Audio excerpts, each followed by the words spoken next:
सभी को शरद पूर्णिमा की बहुत बहुत शुभकामनाएं। अश्विनी मास के शुक्ल पक्ष की पूर्णिमा को शरद पूर्णिमा कहते हैं। साधारण शब्दों में समझाऊं तो शरदीय नवरात्रि खत्म होने के बाद दशहरा आता है। दशहरा मतलब दशमी।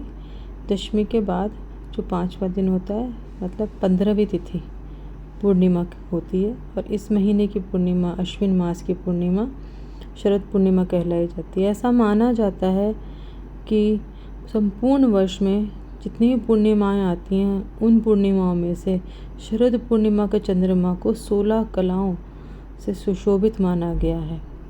इस पूर्णिमा को रास पूर्णिमा भी कहते हैं। ये वही दिन वाली पूर्णिमा है जिस दिन श्री कृष्ण अपनी गोपियों के साथ यमुना के तट पर रास रचाया करते थे।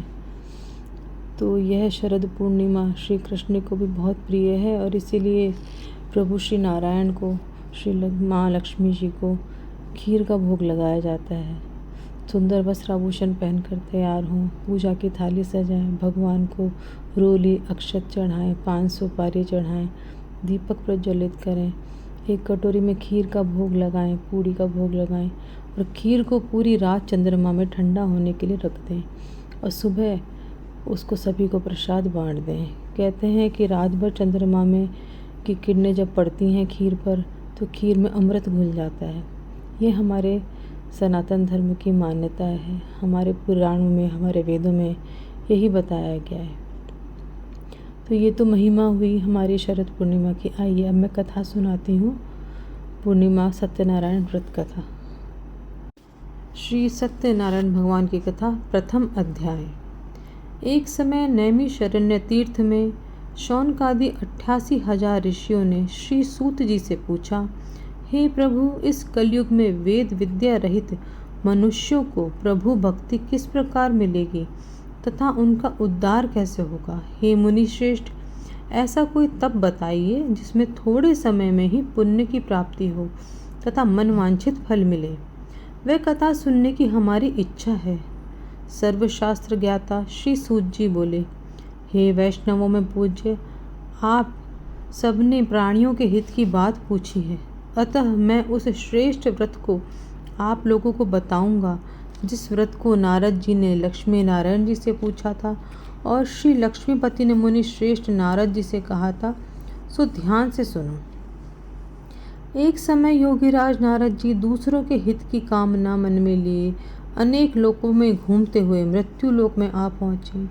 यहाँ अनेक योनियों में जन्मे हुए प्रायः सभी मनुष्यों को अपने कर्मों द्वारा अनेकों दुखों से पीड़ित देखकर सोचा कि किस यत्न के करने से निश्चय ही मानवों के दुखों का नाश हो सकेगा। ऐसा मन में सोचकर विष्णु लोक को गए। वहाँ श्वेत वर्णधारी और 4 भुजाओं वाले देवों के ईश नारायण, जिनके हाथों में शंख चक्र गदा और पद्म थे तथा वरमाला पहने हुए थे, उन्हें देखकर स्तुति करने लगे, हे प्रभु, आप अत्यंत शक्ति से संपन्न हैं। मन तथा वाणी भी आपको नहीं पा सकती। आपका आदि मध्य अंत नहीं है। निर्गुण स्वरूप सृष्टि के कारण भक्तों के दुखों को नष्ट करने वाले हैं। आपको मेरा सादर नमस्कार है। नारद जी से इस प्रकार की स्तुति सुनकर विष्णु भगवान बोले, हे मुनि श्रेष्ठ, आपके मन में क्या है? आप किस काम के लिए आपका आगमन हुआ है? निसंकोच कहिए। तब नारद मुनि बोले, मृत्यु लोकों में सब मनुष्य जो अनेक योनियों में पैदा हुए हैं, अपने अपने कर्मों के द्वारा अनेक दुखों से दुखी होकर परेशान हो रहे हैं। हे नाथ, मुझ पर दया रखते हैं तो मुझे बतलाइए, उन मनुष्यों के सब दुख थोड़े ही प्रयत्न से कैसे दूर हो सकते हैं? श्री भगवान जी बोले, हे नारद, मनुष्यों की भलाई के लिए तुमने बहुत ही अच्छी बात पूछी है। जिसके करने से मनुष्य मोह से छूट जाता है, मैं वह कहता हूँ। सुनो, पुण्य देने वाला स्वर्ग तथा मृत्यु दोनों में दुर्लभ एक उत्तम व्रत है। आज मैं प्रेमवश होकर तुमसे कहता हूँ, श्री सत्यनारायण भगवान जी का यह व्रत अच्छी तरह विधान पूर्वक करके मनुष्य तुरंत ही यहाँ से सुख भोग कर मरने पर मोक्ष को प्राप्त होता है। श्री भगवान के वचन सुनकर नारद मुनि बोले, इस व्रत का फल क्या है? क्या विधान है? किसने यह व्रत किया है और किस दिन यह व्रत करना चाहिए, सभी कुछ मुझे विस्तार से बतलाइए। भगवान बोले, दुख व शोक आदि को दूर करने वाला, धन धान्य को बढ़ाने वाला, सौभाग्य तथा संतान को देने वाला यह व्रत सब स्थानों पर विजयी कराने वाला है।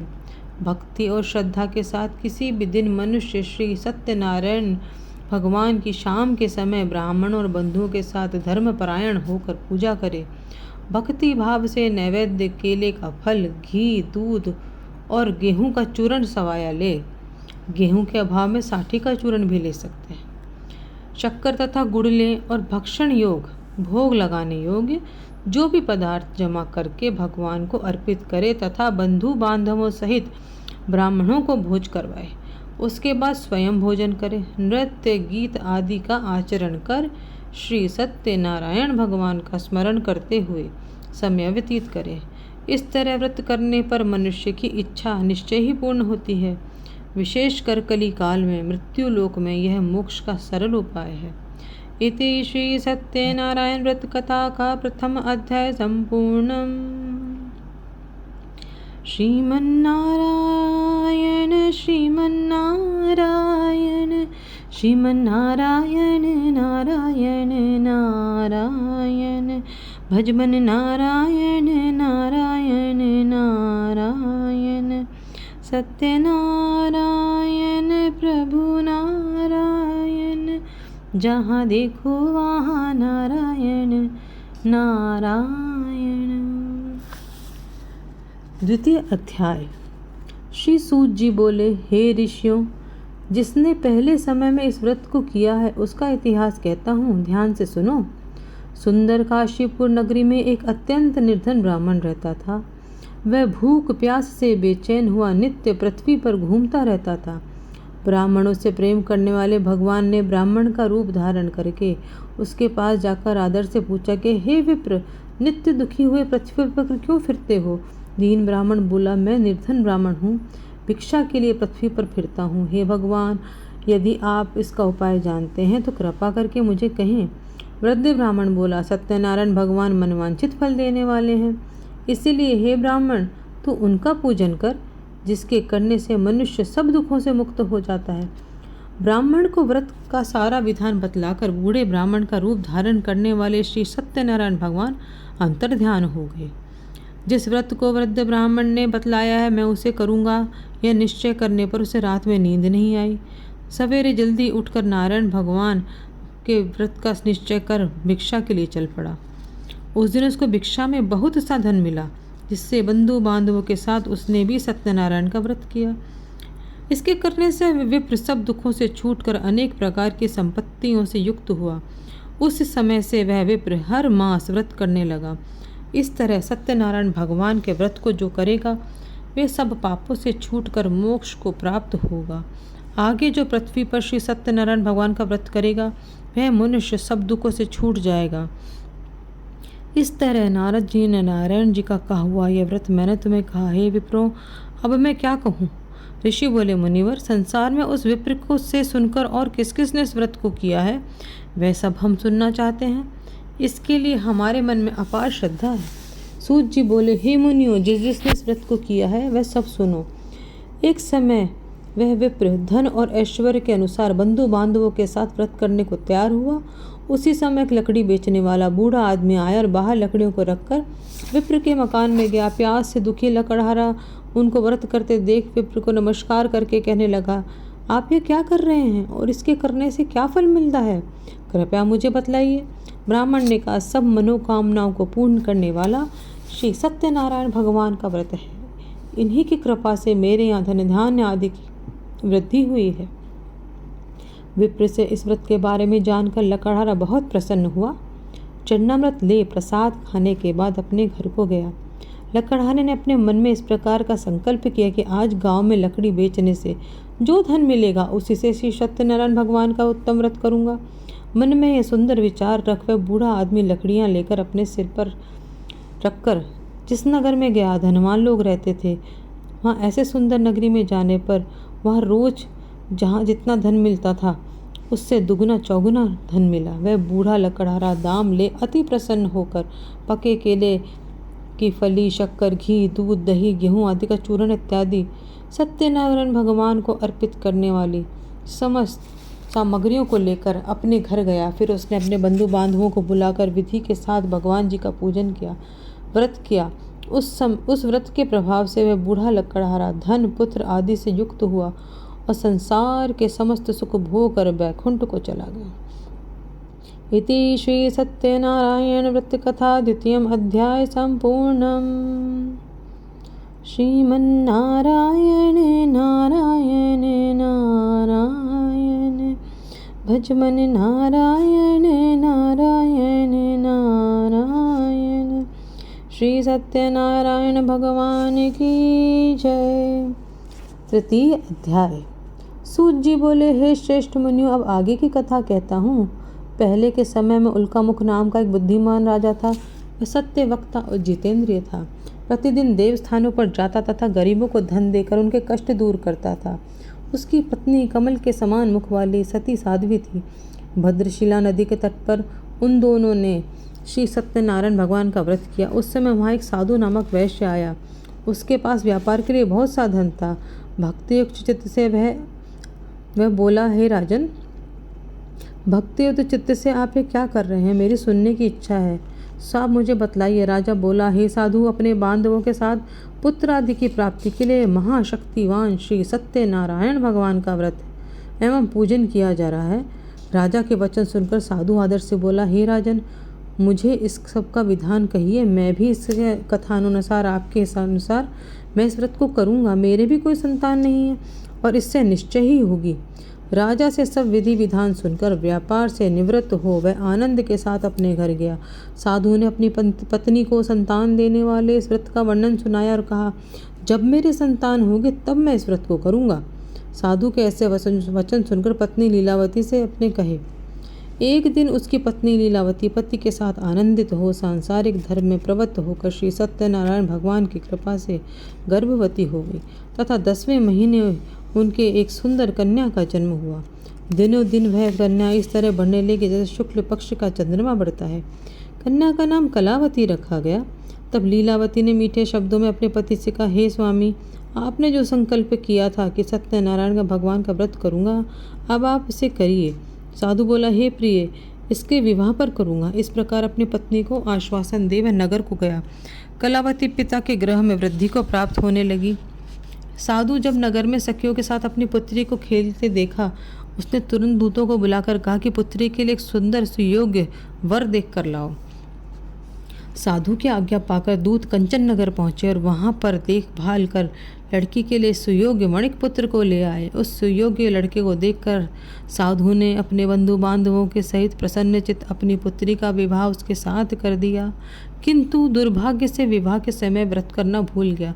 तब श्री भगवान क्रोधित हो गए और श्राप दिया, तुम्हें दारुण दुख प्राप्त होगा। वह अपने कार्य में कुशल साधु बनिया जमाता सहित समुद्र के समीप स्थित होकर रतनपुर नगर में गया। वहाँ दोनों ससुर जमाई चंद्रकेतु राजा के नगर में व्यापार करने लगे। एक बार भगवान श्री सत्यनारायण की माया से प्रेरित हो कोई चोर राजा का धन चुराकर भागा जा रहा था, किंतु राजा के दूतों को आता हुआ देखकर चोर ने घबराकर भागते हुए राजा के धन को वहीं चुपचाप रख दिया जहाँ ससुर जमाई ठहरे थे। जब दूतों ने उस साधु वैश्य के पास राजा के धन को देखा तो उन दोनों को पकड़कर और राजा के समीप जाकर बोले, हम इन दोनों चोरों को पकड़ लाए हैं, आप आज्ञा दें, हमें क्या करना चाहिए। राजा की आज्ञा से उन्हें कारावास में डाल दिया गया। अब उनका धन छीन लिया गया। श्री सत्यनारायण भगवान के श्राप के कारण उनकी पत्नी भी घर पर बहुत दुखी हुई। उनके घर पर जो भी धन था वो चोर चुरा कर ले गए। शारीरिक व मानसिक पीड़ा तथा भूख प्यास से अति दुखी हो अन्न की चिंता में कलावती एक ब्राह्मण के घर गई। वहाँ उसने श्री सत्यनारायण भगवान का व्रत होते देखा। फिर कन्या ने कथा सुनी, प्रसाद ग्रहण कर रात को घर आई। माता ने कलावती से कहा, हे पुत्री, तू अब तक कहाँ रही और तेरे मन में क्या विचार है? कलावती बोली, हे माता, मैंने एक ब्राह्मण के घर श्री सत्यनारायण भगवान का व्रत देखा है। कन्या के वचन सुनकर लीलावती भगवान के पूजन की तैयारी करने लगी। लीलावती ने परिवार और बंधु बांधवों से श्री सत्यनारायण भगवान का पूजन किया और वर मांगा कि मेरे पति और दामाद शीघ्र लौट आएं। साथ ही प्रार्थना की कि इन सब का अपराध क्षमा हो। श्री सत्यनारायण भगवान इस व्रत से संतुष्ट हो गए। राजा चंद्रकेतु के स्वप्न में दर्शन देकर कहा, हे राजन, दोनों वैश्यों को छोड़ दिया जाए और उनका सारा धन तुमने लौटा देना। तुमने अगर ऐसा नहीं किया तो मैं तुम्हारा धन, राज्य, पुत्र आदि सब नष्ट कर दूंगा। राजा ऐसा वचन कहकर भगवान अंतर्ध्यान हो गए। प्रातःकाल राजा चंद्रकेतु ने सभा में अपना स्वप्न सुनाया। फिर दोनों मणिक पुत्रों को कैद से मुक्त कराकर सभा में बुलाया। दोनों ने आते ही राजा को नमस्कार किया। साथ ही मीठे स्वर में बोले, हे महानुभावों। राजा मीठे स्वर में बोले, हे महानुभावों, भाग्यवश ऐसा कठिन दुख तुम्हें प्राप्त हुआ है, अब तुम्हें कोई भय नहीं। ऐसा कहकर राजा ने उनको नए नए वस्त्र आभूषण पहनाए तथा उनका जितना धन लिया था उससे दोगुना धन देकर आदर सहित उन्हें विदा किया। दोनों वैश्य अपने घर को चल दिए। इति श्री सत्यनारायण व्रत कथा तृतीय अध्याय संपूर्णम। श्रीमन्नारायण नारायण नारायण भजमन नारायण नारायण नारायण। श्री सत्यनारायण भगवान की जय। चतुर्थ अध्याय। सूत जी बोले, वैश्य ने मंगलाचार करके यात्रा आरंभ की और अपने नगर को चल दिया। थोड़ी ही दूर निकलने पर दंडी वेशधारी श्री सत्यनारायण ने उनसे पूछा, हे साधु, तेरी नाम में क्या है? अभिमानी वणिक हंसता हुआ बोला, हे दंडी, आप क्यों पूछ रहे हैं? क्या धन लेने की इच्छा है? मेरी नाव में तो बेल और पत्ते भरे हैं। वैश्य का कठोर वचन सुनकर श्री भगवान ने कहा, तुम्हारा वचन सत्य हो तथास्तु। दंडी जी वहाँ ऐसे वचन कहकर दूर चले गए और कुछ दूर जाकर समुद्र के निकट बैठ गए। दंडी के जाने पर वैश्य ने नित्य क्रिया करने के बाद नाव को ऊंचा उठा पाया और अचंभित हुए नाव में बेल पत्ते आदि देखकर मूर्छित होकर जमीन पर गिर पड़े। फिर मूर्छा खुलने पर अत्यंत शोक प्रकट करने लगे। उनका दामाद बोला, आप शोक न करें, यह दंडी का श्राप है, अतः उन्हीं की शरण में हमें चलना चाहिए, तभी हमारी मनोकामना पूर्ण होगी। दामाद के वचन सुनकर दंडी के पास पहुंचा और अत्यंत भक्तिभाव से नमस्कार करके बोला, मैंने जो आपसे असत्य वचन कहे थे उन्हें आप क्षमा करें। ऐसा कहकर शोकातुर हो रोने लगा। तब दंडी भगवान बोले, हे मणिक पुत्र, मेरी आज्ञा से बार बार तुम्हें दुख प्राप्त हुआ है, तू मेरी पूजा से विमुख हुआ। साधु बोला, हे भगवान, आपकी माया से तो ब्रह्मा आदि देवता भी आपके रूप को नहीं पहचान सकते। मैं तो अज्ञानी मनुष्य हूँ, मैं कैसे जान सकता हूँ? आप प्रसन्न होइए, मैं सामर्थ्य के अनुसार आपकी पूजा करूँगा। मेरी रक्षा करें और पहले की समान नौका में धन भर दें। उसके भक्ति युक्त वचन सुनकर भगवान प्रसन्न हो गए और उसके इच्छा अनुसार उसे वर देकर अंतर्ध्यान हो गए। तब उन्होंने नाव के पास आकर देखा तो नाव धन से परिपूर्ण है। फिर वह श्री सत्यनारायण भगवान का पूजन कर साथियों सहित अपने नगर को चल पड़ा। जब वह अपने नगर के निकट पहुंचा तब दूत को भेजकर उसने घर कहलवाया कि जाओ, जाके घर पे समाचार दे दो कि हम आने वाले हैं। साधु अपने दामाद सहित उस नगर के समीप आ गए हैं। ऐसा साधु की पत्नी ने बड़े हर्ष के साथ ही श्री सत्यनारायण का पूजन कर पुत्री से कहा, मैं अपने पति के दर्शन को जाती हूँ, तू कार्य पूर्ण करके शीघ्र आ जाना। माता के ऐसे वचन सुनकर कलावती प्रसाद छोड़कर जल्दी से पति से मिलने दौड़ पड़ी। प्रसाद की अवज्ञा के कारण श्री सत्यनारायण भगवान ने रुष्ट हो उसके पति को नाव सहित पानी में डुबो दिया। कलावती अपने पति को न देखकर रोती हुई जमीन पर गिर गई तथा मूर्छित हो गई। इस तरह नौका को डूबा हुआ तथा कन्या को रोता हुआ देख साधु दुखी हो बोला, हे प्रभु, मुझसे या मेरे परिवार से जो भूल हुई है आप कृपया उन्हें क्षमा करें। उसके दीन वचन सुनकर श्री सत्यनारायण भगवान प्रसन्न हो गए और आकाशवाणी हुई, हे साधु, तेरी कन्या ने मेरे प्रसाद को छोड़कर मेरा अपमान किया है, इसलिए उसका पति अदृश्य हुआ। यदि वह घर जाकर प्रसाद खाकर लौटे तो मैं इसके पति को अवश्य मिलवा दूंगा। आकाशवाणी सुनकर कलावती ने घर पहुंचकर प्रसाद खाया और फिर पति के दर्शन किए। तत्पश्चात साधु ने बंधु बांधवों से श्री सत्यनारायण भगवान का विधि पूर्वक पूजन किया तथा इस लोक के सुख भोग कर अंत में स्वर्ग को प्राप्त हुआ। इति श्री सत्यनारायण व्रत कथा चतुर्थ अध्याय संपूर्णम। श्रीमन्नारायण नारायण नारायण श्रीमन्नारायण नारायण नारायण। श्री सत्यनारायण भगवान की जय। पंचम अध्याय।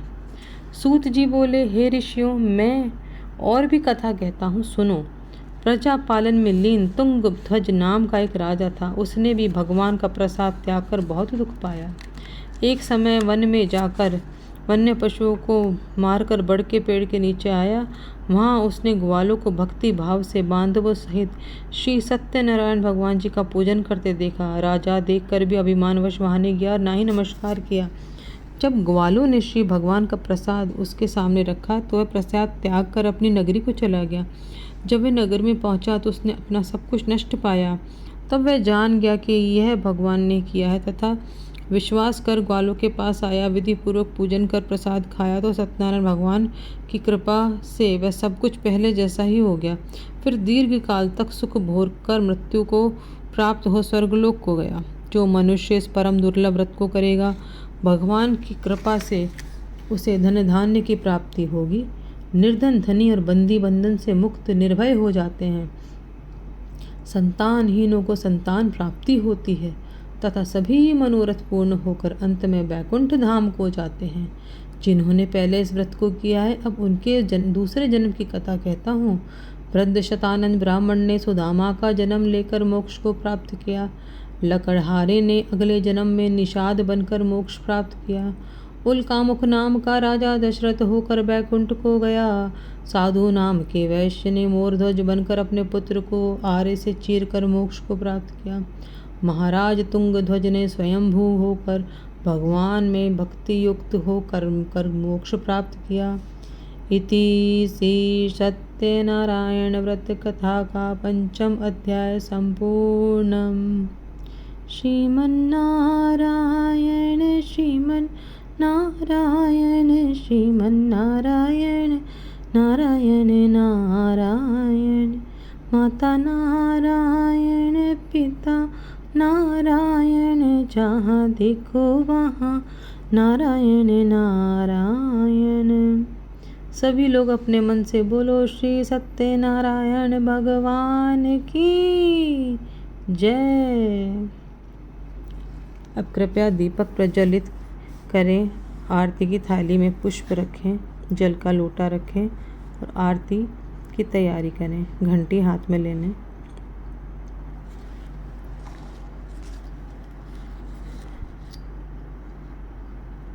ओम जय लक्ष्मी रमणा स्वामी, जय लक्ष्मी रमणा।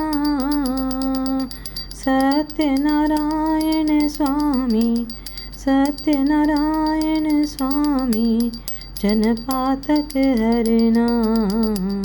ओम जय लक्ष्मी रमणा। रत्न जड़ित सिंहासन अद्भुत छवि राजे, स्वामी अद्भुत छवि राजे। नारद करत निराजन, नारद करत निराजन, घंटा ध्वनि बाजे। ओम जय लक्ष्मी रमणा। प्रकट भये कलि कारण, द्विज को दरस दियो, स्वामी द्विज को दरस दियो। बूढ़ो ब्राह्मण बनकर, बूढ़ो ब्राह्मण बनकर, कंचन महल कियो। ओम जय लक्ष्मी रमणा। दुर्बल भील कराल, जिन पर कृपा करी। चंद्रचूड़ एक राजा, चंद्रचूड़ एक राजा, जिनकी विपत्ति हरी। ओम जय लक्ष्मी रमणा। वैश्य मनोरथ पायो, श्रद्धा तज दीनी, स्वामी श्रद्धा तज दीनी। सो फल भोग्यो प्रभु जी, सो फल भोग्यो प्रभु जी, फिर स्तुति कीनी। ओम जय लक्ष्मी रमना। भाव भक्ति के कारण छिन छिन रूप धर्यो, स्वामी छिन छिन रूप धर्यो। श्रद्धा धारण कीनी तिनको काज सर्यो। ओम जय लक्ष्मी रमना। ग्वाल बाल संग राजा मन में भक्ति करी, चित फल दीना मन इच्छा फल दीना, दीन दयाल हरि। ओम जय लक्ष्मी रमना। चढ़त प्रसाद सवायो कदली फल मेवा, स्वामी कदली फल मेवा।